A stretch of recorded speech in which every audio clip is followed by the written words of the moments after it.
before I bring Garry Cobb on, 24 days out to the draft. And I said this in the first hour, and I want to go down this line again here with him. I think the conversation with Jalen Hurts is going the way it's going because they're being awful transparent with him. And I just brought something up to you. Deshaun Watson just got $170 million on Friday. $170 million on Friday, and it was an escrow. Jalen Hurts won't get that in guaranteed contract. Okay? He won't get that in guaranteed money. That's part of that deal.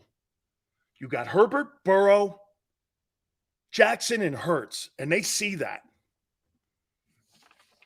Let's bring Garry Cobb from Fox 29 in.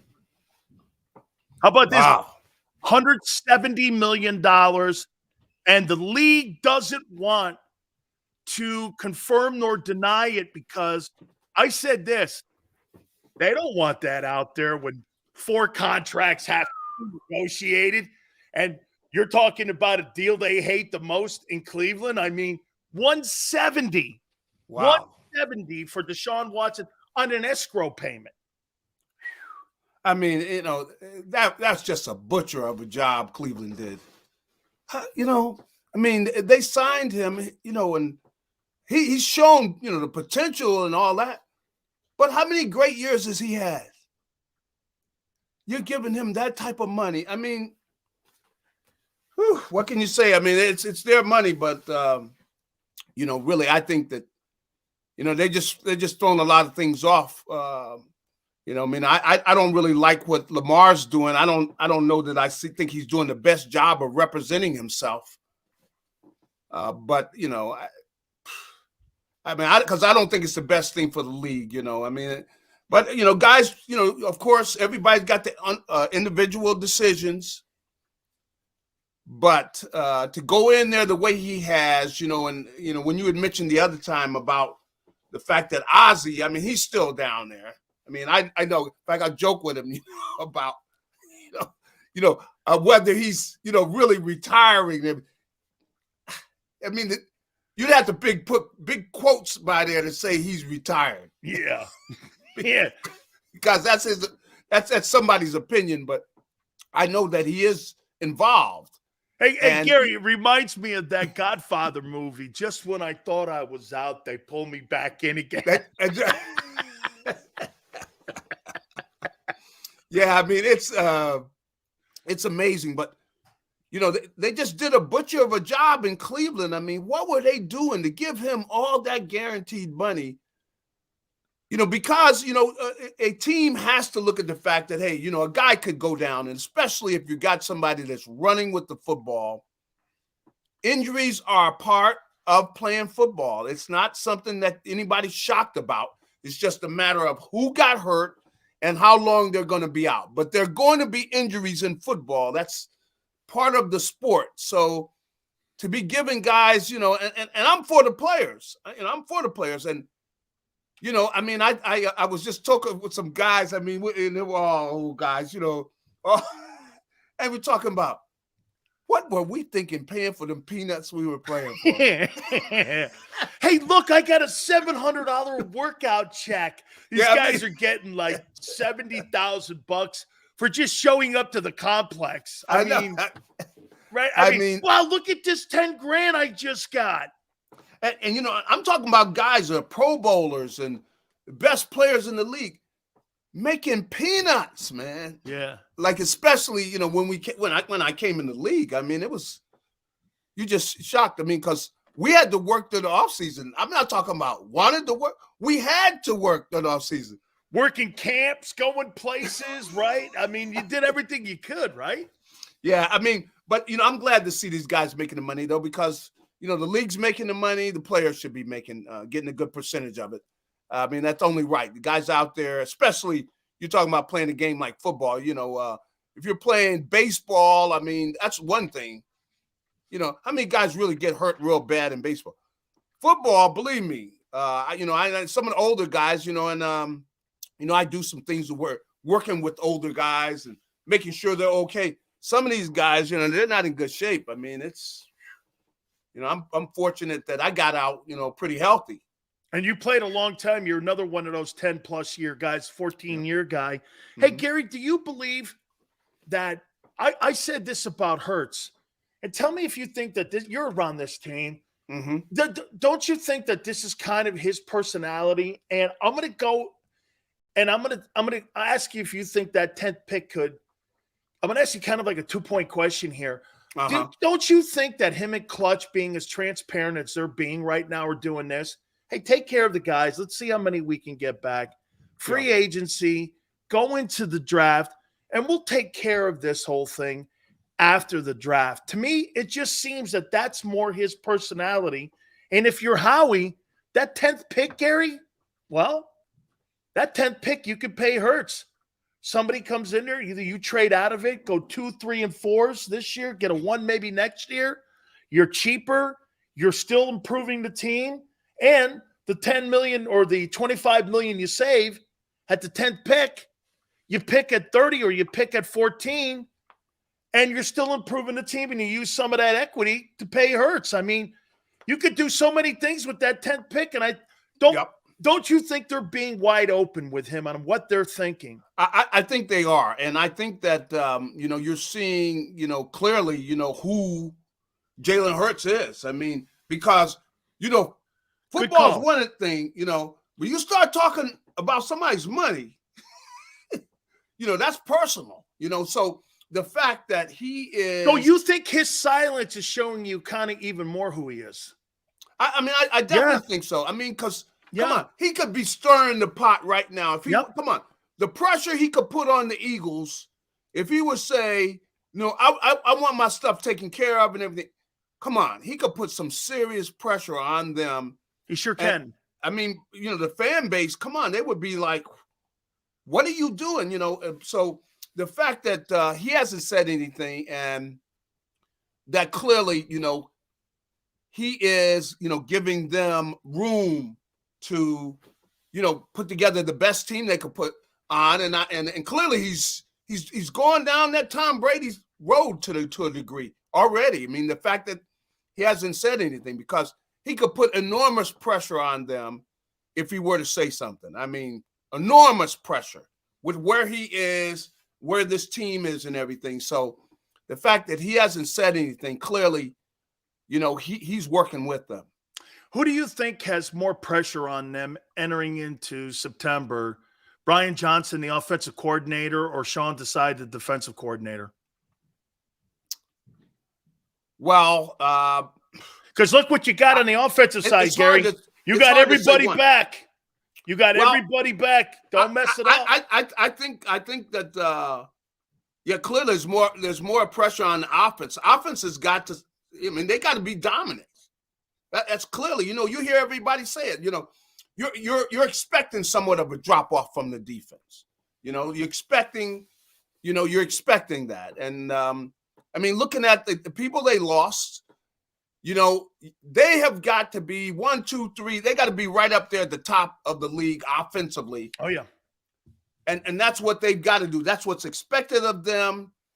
So there's more pressure there, and they don't have time to play any games. They got to start off, and they got to start off hot, or they're going to hear it right away, because they were so dominant last year that to expect the same thing, you know, they've got to be dominant, clearly. And who do you think the Eagle defensive coaches are expecting to see a major leap from? Jordan Davis or Nakobe Dean? Well, probably both of them. You know, when you think of Jordan Davis, though, being that he played more, but they're going to need quality play out of both of them. I mean, you know, they're going to need them to step up and deliver. You know, clearly, you know, that's why they brought him in here. You know, Jordan was the number one. But they're going to expect a lot out of both of them, really. You know, they got to hit the ground running. I mean, both of them are going to be on the field probably a lot. And, Jordan, he's got to come in, man. He's got to be in great shape. Last year, when I saw him in there, he didn't have the stamina. I mean, they were rotating and everything. But if they're going to leave him on the field, there was a challenge to say whether he had the stamina to do that. It was too much flashy. It was too many flash plays, and then not seeing him, I thought, with him a year ago, right, Gary? I mean, you want to me right now, as of right now, he hasn't lived up to the 13th pick, but now he's in a different role. So I'm going to give him the benefit of the doubt here because, as you know, being a rotation guy, sometimes it's something that he's never done when he was at Georgia, being a rotation guy. All of a sudden now when you're thrust into that role, I think sometimes a guy that's been in a role of a starter and a star going into that sub role, that's also a tough transition. So now he's being put in a starter's role.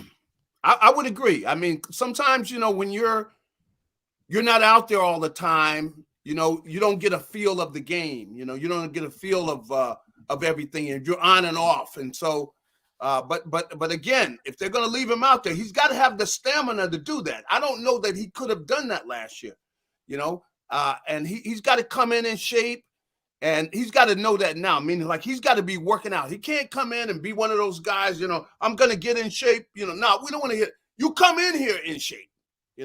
He has got to do it because he's got the potential to be dominant. Because he's a specimen of an athlete. But he's got to do it all year. You can't just show up and you're going to work. You got to be working out all year, training, and hopefully he's done that and realized that he's got to show that kind of commitment because he's got tremendous opportunity there. But he's got to show up with, the big thing is being in the kind of shape that he needs to be in order to play, the number of plays they need him to play because he can't be looking over doing this. Hey, man, look. Yeah, no. You can't be doing that. Hey, cut that out. I don't know. Dude, you need to play 65% of the snaps there. That's right. I want to throw this at you here. Do you think that Philadelphia is still a desired place to want to come and play with free agents? And let me throw this at you here. I don't remember any free agent wide receivers clamoring to come to Philadelphia prior to AJ showing up, and the fact that you guys have never had a 100-catch wide receiver in the history of the franchise. I mean, and I compare it to kind of New England. I mean, I don't think New England's a destination now. I think Brady made the environment for people to want to come and play there. Is this more of Jalen change? Because look, A.J. Brown, he convinced him to come and play in Philly. Do you think this is more of a result of Jalen, his hard work, the winning that you're seeing now with him, that culture is now bigger because of him? Well, I think it's because of him without a doubt.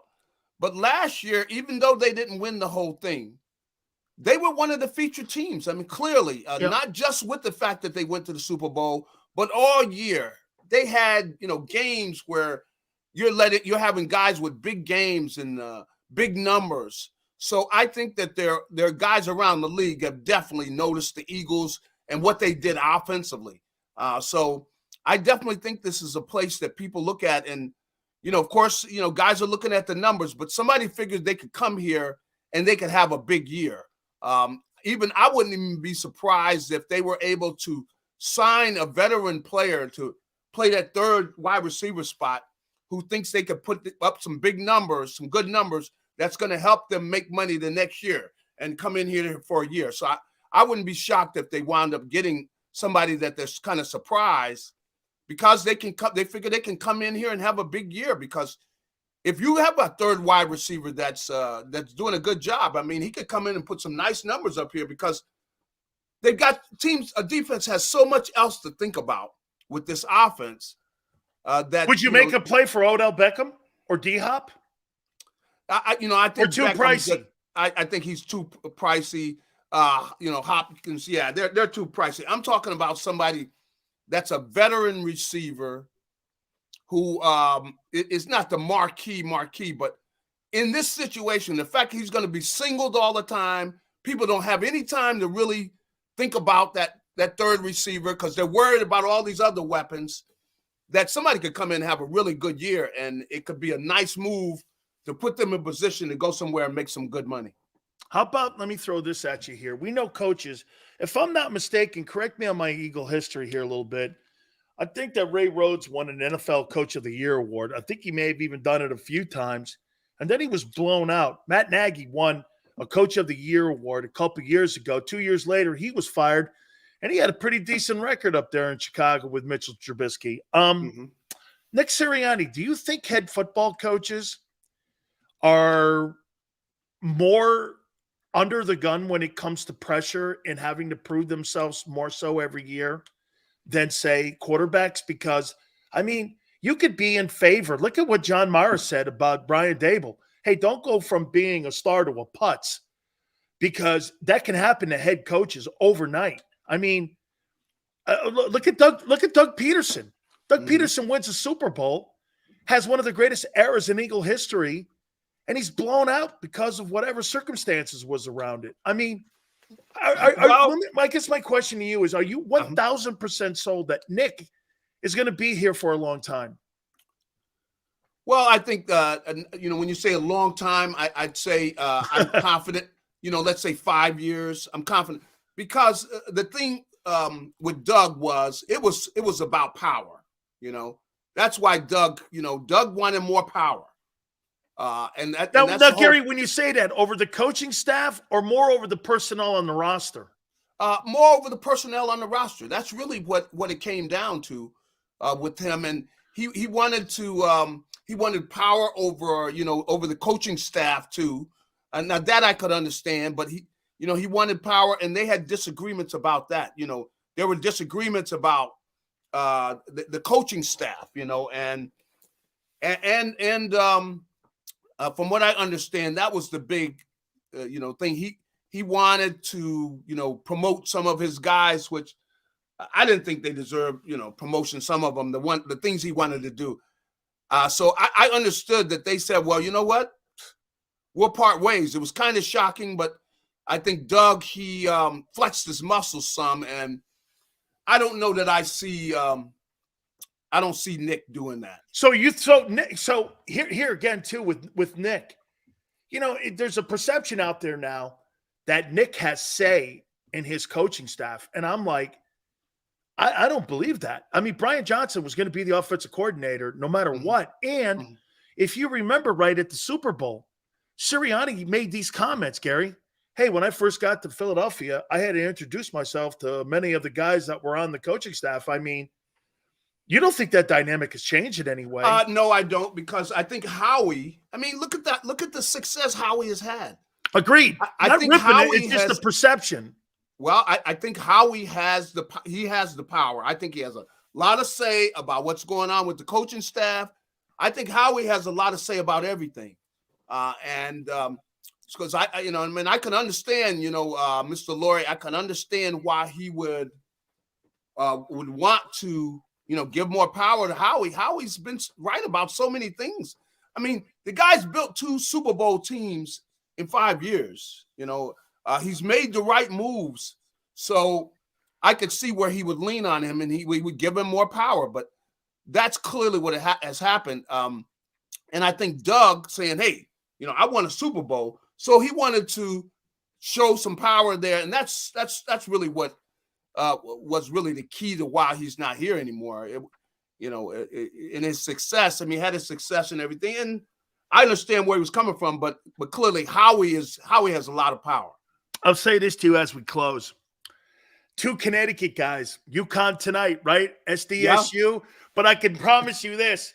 When UConn came and recruited Garry Cobb and Dan Sileo, they were in something called the Yankee Conference. And I remember doing this. That ain't working for me. Nah. I had to tell them, man. Yeah. In fact, I had to tell, guy was coming down there to the school. I'm going like, man, you know what? You could save yourself a whole lot of money, driving or whatever. It ain't happening, man. I said, where's the school? He goes, Storrs, Connecticut. I'm like, where in the God's green earth is Of course, they're changing some things and have stepped up, but to a degree. But yeah, there was no way.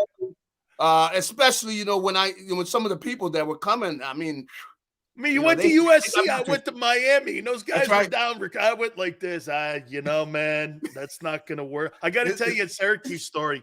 So this guy, Norm Gerber, came down and recruited me, and I think Dick McPherson was the coach. So he comes down, and he's sitting in my driveway in Stanford. I live down in the Cove. Yeah. And so he's sitting down there, and he's like, hey, I'm going to give you number 44. I played linebacker in college. And he goes, how many – high school? I go, you ain't giving me Jim Brown's number, man. And he goes, come on. I go, come on, man. He goes, how many guys have you offered 44 to? Norm goes, 20. I said, all right, I'll take a recruiting trip because at least you were honest. Yeah. Yeah, they came down. I talked to him. In fact, I went to sleep on the guy. He was talking. I mean, he was a monologue, Yeah, but wasn't working. Yeah, it wasn't happening. I told him, hey, you could really save yourself some time and really be more effective if you go ahead and spend that time with somebody else because it ain't happening. Who was the kid that played in Pittsburgh that was a Stanford High kid? There was a kid that followed you. I forget what his name was, man. Brigman, something. Yeah, there was a kid. I forget. Hey, did you know that Mike Sherman coached at Stanford High School, the head coach of the Packers? I learned that a while back. I didn't realize that, but yeah, he did. Yeah. He was like when Jay Egan was there, and I was like the guy who's the Green Bay Packers head coached. Yeah, he was an assistant coach at Stanford High School, and I'm like, get out of here, man! That's amazing. You're kidding me. Dude, you must have enjoyed playing at Boyle Stadium. These people are going like, what are they talking about? Yeah, you must have enjoyed Boyle Stadium. Well, I did. I was just telling some people, in fact, as a kid, I went up there. I had a cousin that played up there, he was Alphas. He was a running back, played for Stanford High. And so when I was like, Craig 7, Bingham. 8, 9. Craig Bingham. Yeah, Greg Bingham. He played at Stanford High. That's right. Yeah, Bingham, you're right. Yeah, he but I used to go up there as a kid and going in and, it seemed like it was, it might as well be the Rose Bowl or some huge. But it was good to play there. And I had really the sports in Stanford. I can't say enough about all the time the coaches put in to teaching us to do things properly and everything. It really helped me in the long run. Gary, but you were a baseball legend up there, not a foot. I mean, you are a football, but dude, I'm telling you, man, they used to. I hit a shot to right tech, and they go, Cobb hit one on the roof. I'm like, what? Well, hey, believe me, times I think and I say, you know what? I should have given baseball more of a shot, but it was tough though. At SC, they were kind of really what happened is McKay recruited me. And McKay was the athletic director. He wanted me to play football and baseball. But when he left and went to Tampa, then, after that, John I was Robinson. getting pressure that, look, we want you out here for spring football. So that's really kind of what you were going to do what Bobby Valentine did. That's right. That's right. Because Bobby, I think, was more recruited than you and me and Pazzulli. I know. I mean, Bobby was, they were recruiting him from Texas, everybody was after. Yeah. Texas, OU, all the place. Gary, great to catch up with you, man, and reminisce. Thank you so much, my friend. 24 days to the draft. Thank you, Gary. Okay, have a good one. You got it. That is a legendary Garry Cobb. I've known Garry Cobb since I was 13 years old. Maybe younger. Yeah, because I told you guys the story before. I said if Garry Cobb could get to Southern Cal, I could play Division I football too. These guys and I. Do you know who his brother is? Hey, yeah, you know who his brother is? Ernie Cobb. I'll leave it there. I'll take a timeout.